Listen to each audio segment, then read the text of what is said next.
para ulama ketika ada perbedaan, paling minimal yang kita tahu di dalam kebiasaan Ahlus Sunnah wal Jamaah, tidak pernah sama sekali kita temukan ulama-ulama mutaqaddimin mengatakan hadhihi bid'ah. Misal hadzal furu', hadzal far' atau hadzal furu' minal bid'ah misalnya. Hukum-hukum far'iyah ini, hukum-hukum cabang ini bagian daripada bid'ah. Anti para ulama dulu tak mau. Paling jauh ketika ulama dulu terdapat perbedaan dengan ulama yang lain, paling mereka tawakuf. Gitu guru, tawakuf. Itu yang terjadi perbedaan mungkin. Misal contoh ketika menghukumi ina aman Nabi Muhammad dan neraka, nggih. Coba tanya dengan Wahabiyan. Dia narang dia kena dia elek. Elek neraka ina aman Nabi. Tapi ulama kita ada ihtiram. Ulama ahas aswaja niki ada ihtiramnya. Ada adab, al-adab fauqal ilm. Ada adab misalnya niki pelunggum sami bapak. Ina aman neraka tom sida. Kira-kira belum behangan dah. Allah Muhammad pasti kita akan merasa marah atau tersinggung. Tapi ulama ketika terjadi perbedaan marah niki tawakuf dia. Enggak mau membahas terlalu panjang tentang masalah ini. Ini bukan masalah iman yang akan membatalkan akidah soal. Maka tawakuf ulama, enggak mau dia memperpanjang masalah ini. Sudah, jangan diperpanjang masalah ini.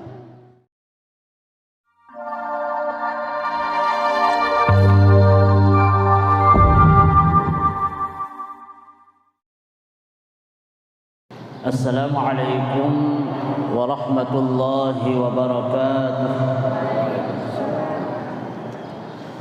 Bismillahirrahmanirrahim.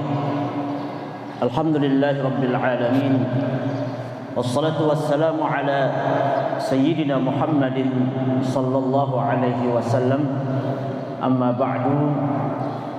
Yang saya hormati Al-Mukarram Bapak Tuan Guru Haji Salahuddin, Ketua Yayasan Masjid Nurul Yakin Darek nggih. Yang tiang hormati dan Yang Mukarram Tuan Guru Haji Asrarul Haq, yang tiang hormati dan ayahanda Bapak Al-Mukarram Tuan Guru Haji lupa kamera Basrun Abbas, yang tiang hormati semua tuan guru, para asatidz, tokoh masyarakat, tokoh pemerintahan, aparat kepolisian,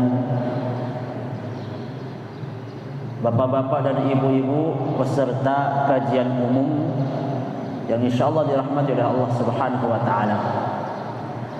Puji syukur kehadirat Allah Subhanahu wa taala atas limpahan rahmat, inayah, iman yang sudah diberikan kepada kita semua. Mudah-mudahan Allah Subhanahu wa taala terus memberikan keberkahan. Allah Subhanahu wa taala terus mengistiqomahkan tiang pelunggu sami di dalam jalan ihdinas siratal mustaqim niki, di jalan yang lurus niki. Yang lebih ihdinas siratal mustaqim niki adalah Ahlus Sunnah wal Jamaah. Salawat dan salam kepada baginda Nabi Muhammad sallallahu alaihi wasallam.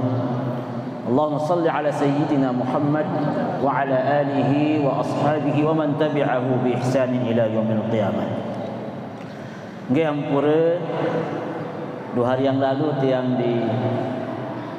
diundang oleh para al-mukarramun untuk berbagi pengalaman nggih tentang pemantapan materi Ahlus Sunnah wal Jamaah niki. Yang pertama yang harus kita sepakati bahwa Islam niki adalah rahmatan lil alamin. Ini dulu. Kita akan berangkat dari sini. Kalau Tuan Guru Asrarul Haq tadi sampun menjelaskan tentang dalil penabiaran lengkap, komprehensif, beliau menjelaskan yang akan lebih kepada harakah dan fikrahnya, okay? Tentang harakah dan fikrah, khususnya paham-paham radikalisme yang ada di Indonesia. Jadi nanti bukan hanya berbentuk salah satunya adalah Wahabi gitu, okay? Ada juga yang lain-lain. Yang pertama, kita harus sepakat bahwa Islam ini adalah rahmatan lil alamin. Karena kalau tidak menjadi rahmat, berarti sudah kita sepakat dia bukan Islam, nggih. Berarti kalau dia tidak rahmatan lil alamin, berarti sudah jelas. Andai pun dia Islam, maka Islamnya adalah Islam sempalan atau Islam yang tertolak oleh zaman, dia tertolak oleh fikrah dan fitrah manusia. Karena tidak mungkin fitrah manusia ini tidak akan menerima sesuatu yang tidak rahmatan lil alamin. Makanya kemudian kalau ada sebuah ideologi, mazhab dan aliran apapun Islam, kemudian dia banyak hal-hal yang sifatnya di luar fitrah manusia. Fitrah manusia ini pasti senang menerima kebenaran. Maka jelas dia nanti bukan rahmatan lil alamin. Dan satu hal yang harus kita yakini bahwa Ahlus Sunnah wal Jamaah adalah tonggak dari rahmatan lil alamin itu. Itu yang harus kita yakini dulu dari sini. Kalau kita tidak meyakini bahwa Ahlus Sunnah wal Jamaah adalah sebagai penyebar rahmatan lil alamin ini, maka nanti kita akan mengkhawatirkan akan terjadi kelembekan di dalam mempertahankan akidah ini. Kemudian bahwa paham di dalam Islam niki adalah penyebaran, pembagian paham-paham ideologi di dalam Islam niki kan bukan hal baru niki nggih. Bukan hal baru. Sejak kemudian setelah meninggalnya Nabi Muhammad SAW, paham itu sudah terjadi ada. Ketika awal mula lahirnya dua paham besar sebagai musuh dari Sayyidina Ali kan. Yang pertama, gulu terhadap kecintaan ke Ali, timbullah Syiah, okay? Yang kedua, terlalu tasyadud di dalam napiaran menjalankan agama Islam ini, kemudian jadi gagal paham, maka lahirlah yang namanya Khawarij niki. Jadi niki bukan paham-paham sempalan niki memang sudah ada sejak zaman para sahabat. Maka kemudian yang akan berpendek sekitar tahun 6 Hijriah, 6 abad ke-6 Hijriah atau tahun 600-an Hijriah, ada Imam Ibnu Taimiyah dengan muridnya Imam Ibnul Qayyim Al-Jauziyah namanya nih, yang membawa ideologi ini awal mulanya. Para ulama mengakui bahwa Imam Ibnu Taimiyah ini adalah ulama, okay? Beliau adalah ulama, malahan beliau mengatakan beliau adalah mazhab Hambali. Akan tetapi kemudian ilmu yang dimiliki oleh Imam Ibnu Taimiyah ini, okay, ada beberapa fikrah-fikrah, ya, ideologi-ideologi yang tidak sesuai dengan paham Ahlus Sunnah yang dibawa pada zaman saat itu. Ada Imam As-Subki pada saat itu. Ada muridnya sendiri Al-Imam Imam As-Subki, Imam Ibnu Hajar Asqalani, semua menolak. Imam An-Nawawi, semua ini ke satu zaman semua, satu abad itu. Paham yang dibawa oleh Ibnu Taimiyah ini ditolak oleh mereka. Sampai-sampai saya niki murid yang menolak pendapatnya beliau, Imam Al-Baihaqi siapa? Imam Ibnu Katsir. Itu adalah murid beliau, tapi kemudian menolak ideologi yang dibawa oleh Imam Ibnu Taimiyah ini. Jadi pada awalnya memang paham ini pernah tertolak dulu pada abad ke-6 Hijriah dengan ulama-ulama sekaliber Imam Nawawi, ulama-ulama sekaliber Imam As-Subki, ulama-ulama sekaliber Ibnu Hajar, Imam An-Nawawi. Oh gimana gitu kan? Masa kemudian pernah tertolak pada zaman itu. Nah, kemudian sekitar abad 1800-an nggih. 18 Masehi. Abad 18-an Masih. Lahirlah kemudian yang Ibnu Saud ini. Ibnu Saud ini yang bekerja sama dengan Muhammad bin Abdul Wahhab. Makanya tiang itu salah satunya kenapa antara politik dengan ulama itu harus bersatu.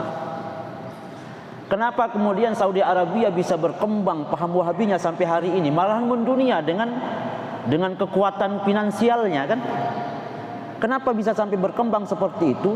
Karena ada kekuasaan karena ada ulama versi mereka yang di backup oleh kekuasaan. Makanya Pulunggom Sami kalau terlalu acuh dengan politik, dengan sak partai keras niki kemudian akan menguasai Indonesia, bisa yakin kemudian jangan di sebelumnya Jokowi ada kelonggaran sedikit di media niki, habis kita kan. Maaflah kalau yang sebut partainya kan, dia sebagai menteri kan dibuka kansnya. Nah inilah kemudian diperbaiki makin oleh tiang Pulunggom Sami di media sosial. Alhamdulillah makin YouTube, media sosial dikuasai oleh tiang Pulunggom Sami Ahlus Sunnah wal Jamaah. Makanya tiang sangat mendukung. Gitu. Tiang tidak sebut namanya biar tidak melukai partai lain, okay? Maka kemudian ketika Saudi ini berkuasa, saling menguntungkan antara ulama mereka, okay, dengan pemerintahnya, ditambah dengan finansial yang baik, maka menyebarlah paham niki, okay, sampai hari ini. Nah, siapakah yang membawa itu? Imam Muhammad bin Abdul Wahhab niki, dia adalah pecinta, orang yang menyukai ideologi paham-paham yang dulu pernah tertolak pada abad 6 Hijriah, yang pernah dibawa oleh Imam Ibnu Taimiyah. Dihidupkan kembali ideologi niki oleh Muhammad bin Abdul Wahhab yang sebelumnya dulu tertolak pada zaman itu. Maka kemudian lahirlah ini paham-paham sampai niki. Bapak-bapak dan ibu-ibu yang hormati, kemudian paham niki menyeberanglah ke Indonesia. Menyeberanglah ke Indonesia tentunya dengan alumni-alumni yang pernah belajar di sana.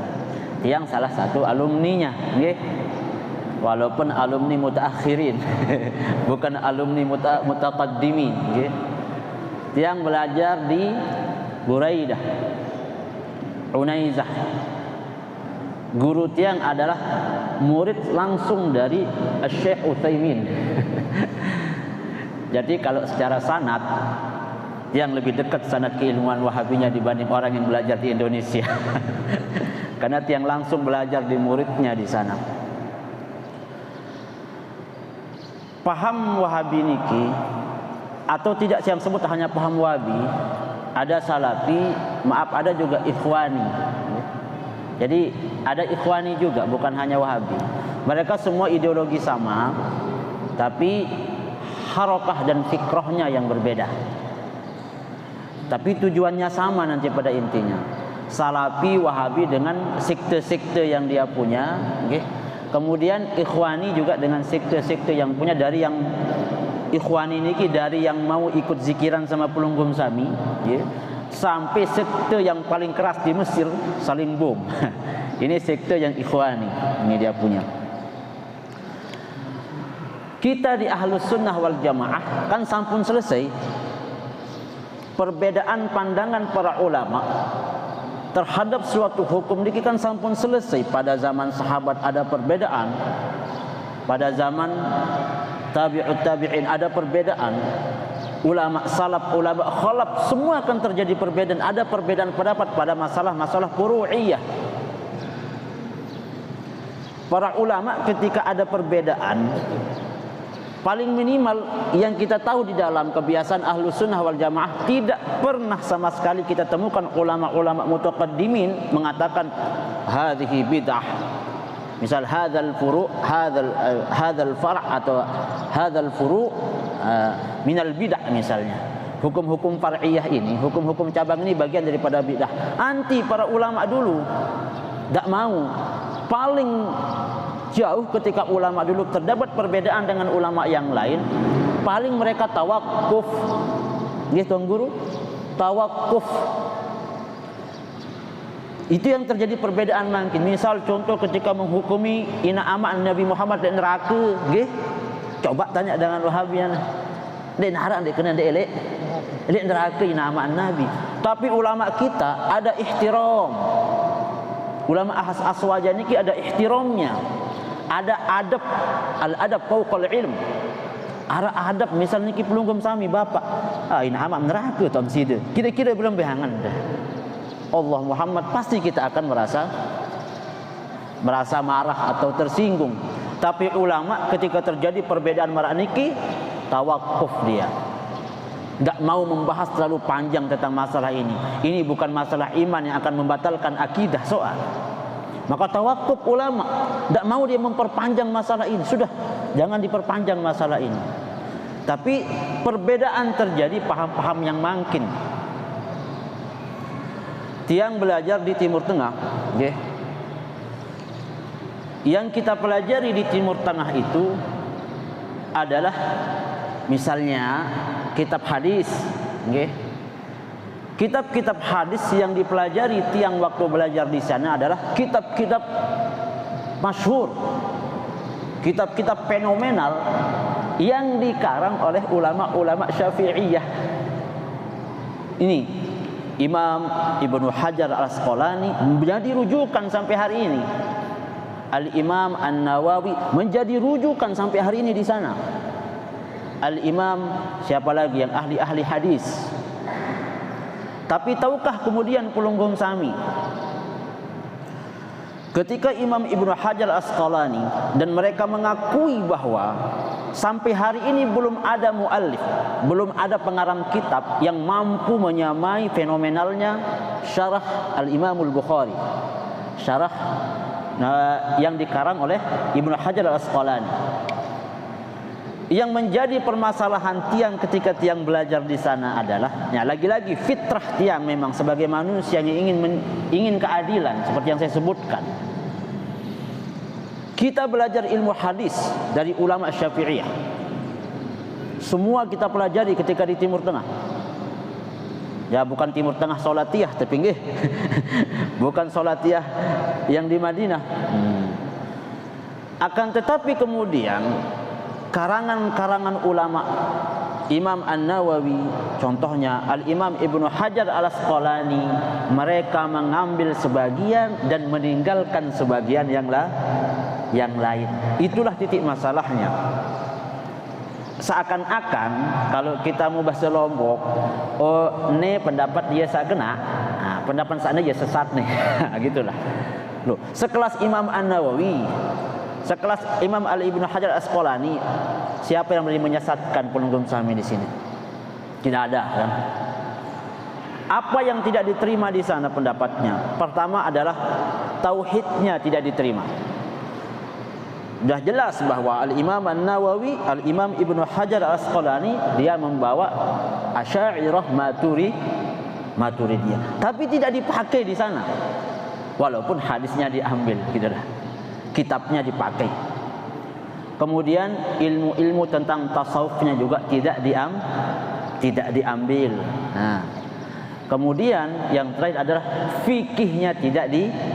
Kalau fikih ya sudah enggak masalah, mungkin di sana mazhab Hambali kita tolerir kan. Di sini mazhab Syafi'i, di sana mazhab Hambali kita tolerir. Tapi ketika mengatakan bahwa akidah yang dibawa oleh Al-Imam Ibnu Hajar kemudian Al-Imam An-Nawawi, kemudian tasawuf yang dibawa oleh mereka itu salah menurut mereka, cuman kita cukup ambil hadisnya saja. Masalah enggak niki? Ya? Kira-kira masalah enggak niki? Hanya mengambil hadisnya saja, tetapi akidah dan tasawufnya dibuang jauh-jauh. Masalah enggak? Padahal tidak mungkin bisa memahami yang namanya akidah dengan baik.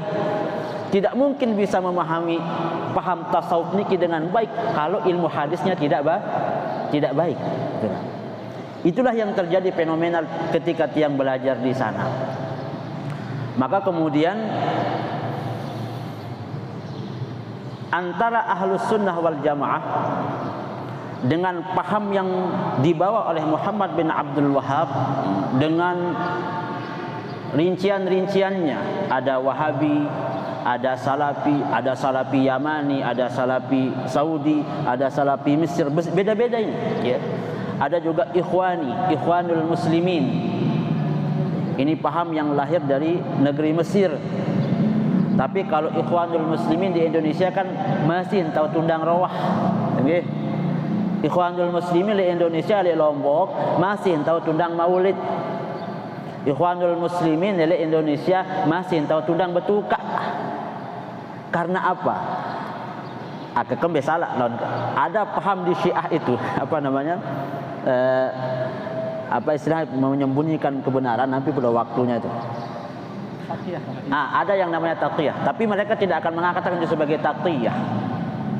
Milu wajulu, akan tetapi ketika kekuasaan itu nanti bisa diambil, gitulah. Ketika kekuasaan itu masuk partai A, udah ikut saja zikir, ikut saja maulid, ikut saja nuka, tidak ada masalah. Tapi ingat, ada tujuan besar mereka itu memang. Tujuan besar mereka ketika nanti mereka berkuasa, di sanalah tempatnya, dibabat habis, gitulah. Itu terjadi kan? Itu terjadi kemarin, pernah terjadi di Mesir dan yang lain-lainnya. Kubur Imam Nawawi ini dihancurkan. Jadi kalau Salafi tidak, kalau teman-teman Wahabi dia as-sam'ah wa ta'ah, as-sam'ah wa ta'ah gitulah. Tidak boleh demo, kita ikuti saja pemimpin. Kalau pemimpin kita jelek, kita doakan gitu katanya kan. Tidak ada harokahnya. Tetapi bahayanya itu ya di ideologinya, tempat bahayanya. Jadi antara Salafi, Wahabi dan Ikhwanul Muslimin ini masalahnya hanya di ideologi dan harokahnya. Nah, antara Salafi dengan Ikhwanul Muslimin ini, yang satunya tidak lewat politik, yang satunya lewat politik. Sekarang memang tidak terlihat bahaya karena belum berkuasa. Kemarin jadi menteri saja. Kemarin jadi menteri saja ya, di bagian menteri apa nih? Jadi menteri Menkominfo saja, nggih. Di zamannya sebelum SBY gitulah. Hanya menjadi menteri Menkominfo saja, semua dibuka. Di channel YouTube semua dibuka kansnya, tidak ini. Akhirnya kan setelah selesai SBY ada Jokowi memperbaiki itu dengan teman-teman NU ya. Diperbaiki semua sampai sekarang alhamdulillah media sosial kembali lagi dikuasai oleh ulama-ulama Ahlus Sunnah wal Jamaah. Nggih, 10 menit lagi yang dikasih niki.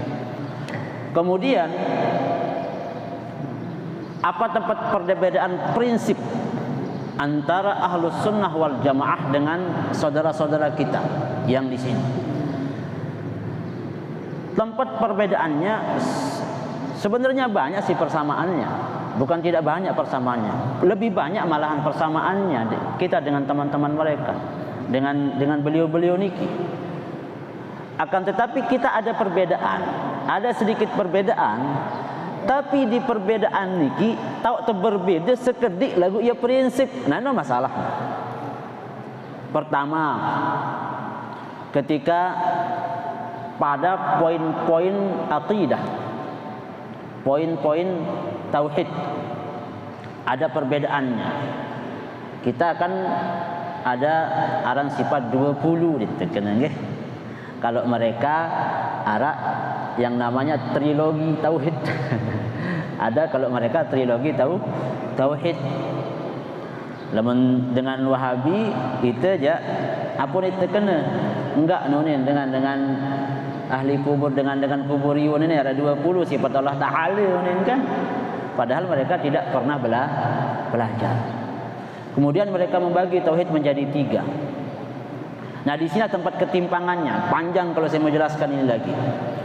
Kedua, perbedaan prinsipnya Tiang Pul Gosami dengan orang-orang niki adalah ketika memaknai tentang bab tawassul. Ketika memaknai bab tawassul, kalau ulama-ulama mutaqaddimin Pul Gosami kan kalau sudah berbeda ya sudah berbeda. Ketika misalnya Imam Asy-Syafi'i hadiah Al-Quran kan tidak sampai katanya kan. Kemudian tapi ulama-ulama Syafi'iyah mengatakan sampai katanya kan. Akan tetapi yang mengatakan perbedaan-perbedaan ini kemudian tidak terlalu tidak dibesar-besarkan. Atau para ulama dulu ketika mengatakan kita berwasilah kepada orang yang meninggal, ulama-ulama para salafus salih yang sudah meninggal dunia itu dibolehkan kan? Ada juga ulama zaman dulu yang mengatakan itu tidak boleh. Hanya sampai sana, hanya kalimat tidak boleh. Tidak kepada kesimpulan hukum yang mengatakan ini bid'ah, ini syirik. Itulah yang terjadi masalahnya. Kalau ulama-ulama dulu kan enggak boleh, ya sudah, selesai. Anda membolehkan, saya tidak membolehkan. Sudah. Apa hukumnya? Sudah gitu sudah. Jangan dipanjang-panjangin gitu lah. Tapi dengan sekte Wahabi Salafi terombok kesimpulan hukum mereka ini bid'ah, ini sesat, ini syirik. Inilah kemudian yang menjadi awal mula permusuhan antara Ahlus Sunnah wal Jamaah dengan Salafi atau Wahabi niki. Perbedaan prinsip yang kedua tentang masalah wasilah itu. Lamun tiang pelunggu sami kan kanggot dalu jok kubur. Badai dalu jok lawang balu, dalu jok makam ketak, lalu itu berwasilah jok makam para aulia niki kan boleh. Kalau orang-orang Salafi Wahabi haram. Itu syirik katanya kan. Itu dosa besar katanya. Tidak boleh. Dan yang terakhir perbedaan prinsip kita sama beliau-beliau ini yang sampun dijelaskan oleh Al-Mukarram tadi adalah ketika memaknai dan menafsirkan makna bid'ah. Nah disinilah sebenarnya semua perbedaan tiang pelunggu sami dengan orang-orang Wahabi dan Salafi ini akan kembali ke poin ini. Enggak ada dimatu hukuman. Ini rasa lain. Ini bid'ah, ini tidak. Ini syirik, ini hanya sana sampai kesimpulan hukumnya mereka. Nabi sebab ya sampun dijelaskan oleh Al-Mukarram tadi. Bid'ah kan sudah jelas, ya. Yang tidak akan menjelaskan tentang dalil-dalil bid'ah itu, ya. Mereka malahan mereka terjebak dengan napiaran dengan kaidah bid'ah yang mereka miliki. Terjebak dengan kaidah bid'ah yang mereka miliki, dan kaidah bid'ah yang mereka definisikan orang-orang niki adalah kaidah makna bid'ah yang tidak pernah dikenal pada ulama-ulama sebelumnya.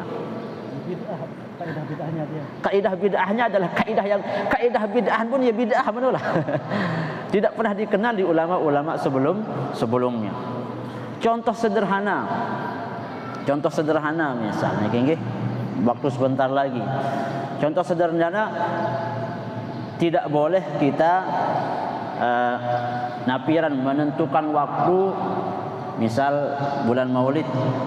Maulid yang mereka permasalahan Maulid kan menentukan waktu Maulid niki. Kemudian sila kepada tepinak sunnah hasanah niki, kebiasaan yang baik ini.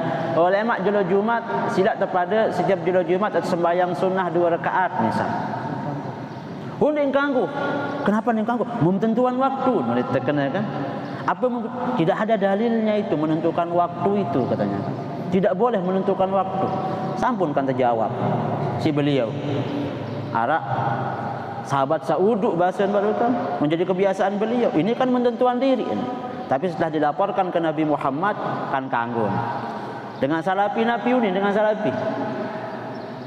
Wah, itu kan masih zaman sahabat tuh. Ma'ana alaihil yawma ashabi yun. Oh, berarti masuk sunnah unin kena itu, unin alasan itu. Ala gubeng kalin sekek dalil. Al-Imam Al-Bukhari, ya.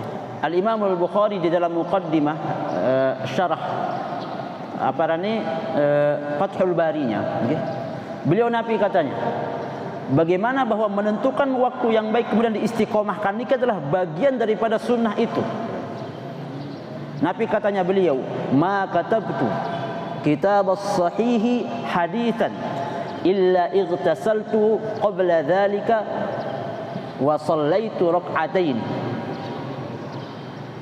Ini kebahasan Imam Bukhari. Ini yang tidak bisa disanggah dengan Wahabi. Mun pesesat bar Imam Bukhari Malik padahal dia menjadi sandaran, nggih. Nabi bahasa Imam Bukhari, nggih.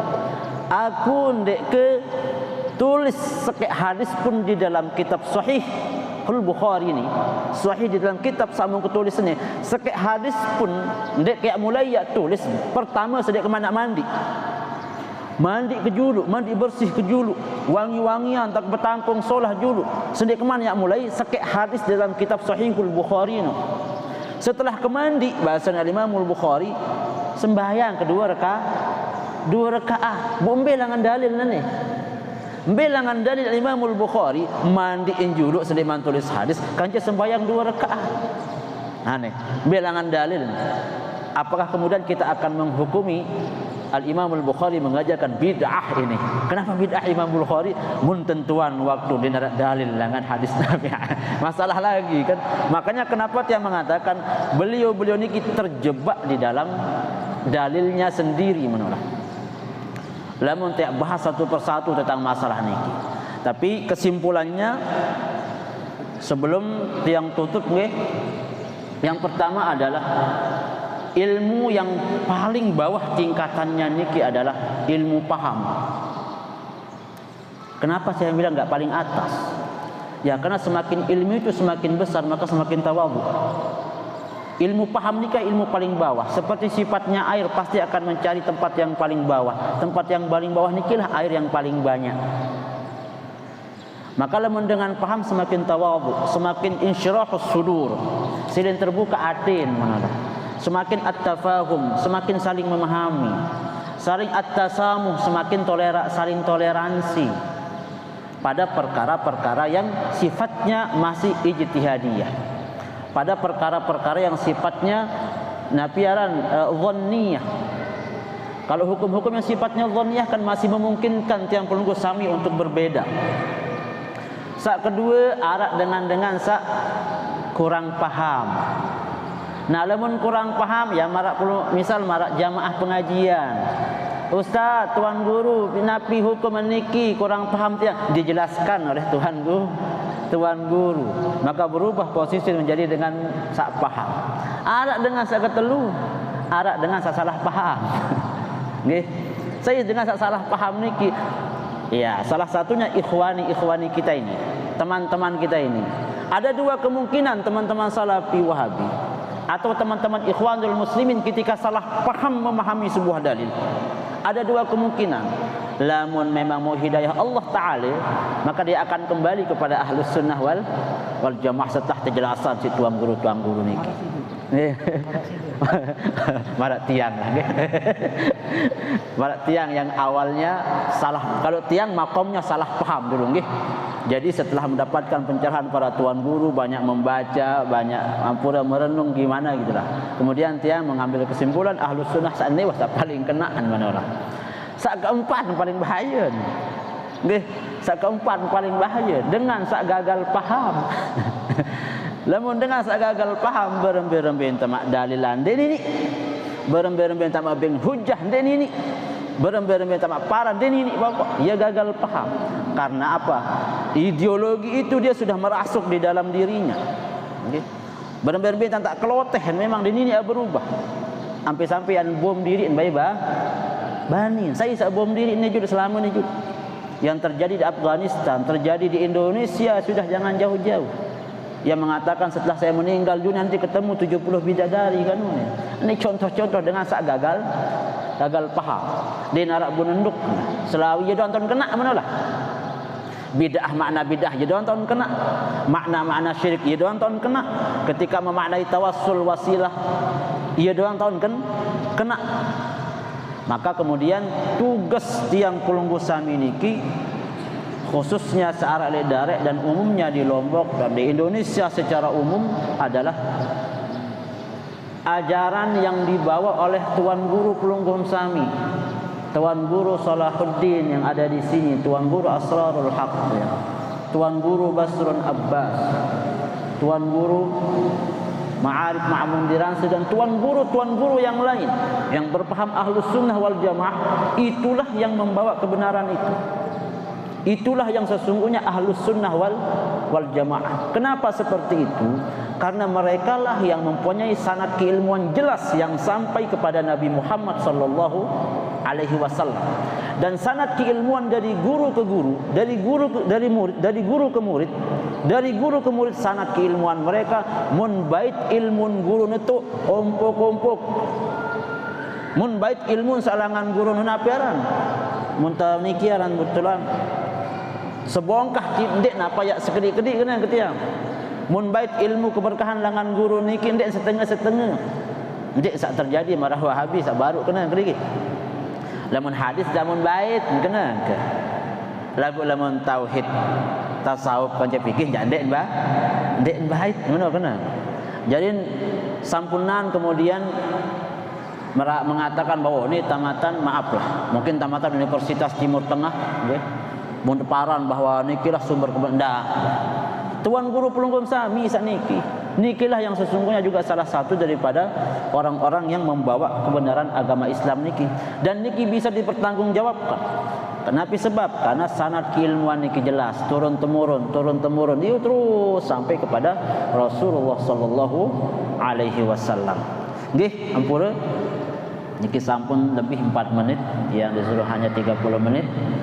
Mudah-mudahan niki bisa manfaat, dan mudah-mudahan apa yang tiang sampaikan yang tentunya adalah lagi-lagi bahwa tujuan tiang adalah mudah-mudahan apa yang kita lakukan pagi ini menjadi salah satu asbab rahmat, itu saja.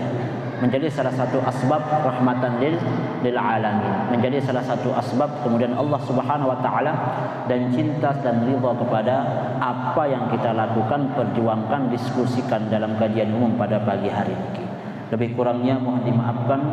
Wallahul muwaffiq ila aqwamit thoriq. Wassalamualaikum warahmatullahi wabarakatuh.